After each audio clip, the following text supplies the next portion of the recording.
আত্তাহিয়াতু এর পিছনে এত সুন্দর একটি গল্প তা জানা ছিল না। আমার বিশ্বাস সবার ভালো লাগবে এবং পড়ার মনোযোগও বাড়বে ইনশাল্লাহ। আত্তাহিয়াতু আসলে অনেক গুরুত্বপূর্ণ একটি দোয়া। এই দোয়াটার পিছনের গল্পটা জানার পর সত্যি আমার হৃদয়টা অনেক কোমল হয়ে গেছে। আত্তাহিয়াতু আসলে আল্লাহর সাথে আমাদের মহানবী সাল্লাল্লাহু আলাইহি ওয়াসাল্লাম কথোপকথন একটা অংশ, যা আমাদের মহানবী সাল্লাল্লাহু আলাইহি ওয়াসাল্লাম ইসরায়েল মিরাজ যাত্রার সময় হয়েছে মহান আল্লাহর সাথে। মহানবী সাল্লাল্লাহু আলাইহি ওয়াসাল্লাম যখন আল্লাহর সাথে কথোপকথন শুরু করে তখন আল্লাহকে আসসালামু আলাইকুম বলেননি। তাহলে কি বলেছিল?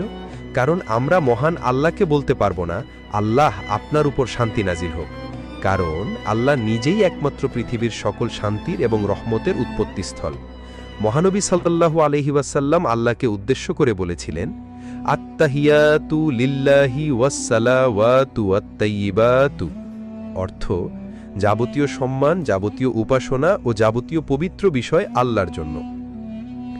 উত্তরে মহান আল্লাহ বলেন, আসসালামু আলাইকা আইয়ুহান নাবিয়্যু ওয়া রাহমাতুল্লাহি ওয়া বারাকাতুহু, অর্থ হে নবী, আপনার উপরে শান্তি বর্ষিত হোক এবং আল্লাহর অনুগ্রহ ও সমৃদ্ধিসমূহ নাজিল হোক।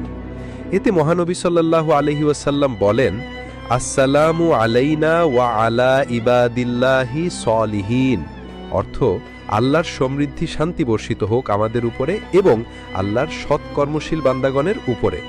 মহান আল্লাহ এবং মহানবী সাল্লাল্লাহু আলাইহি ওয়াসাল্লাম এই কথোপকথন শুনে ফেরেশতারা বলেন, আশহাদু আল্লা ইলাহা ইল্লাল্লাহু ওয়া আশহাদু আন্না মুহাম্মাদান আবদুহু ওয়া রাসূলুহু, অর্থ আমি সাক্ষ্য দিচ্ছি যে আল্লাহ ব্যতীত কোনো উপাস্য নেই এবং আমি সাক্ষ্য দিচ্ছি যে মুহাম্মদ সাল্লাল্লাহু আলাইহি ওয়াসাল্লাম তার বান্দা ও রাসূল।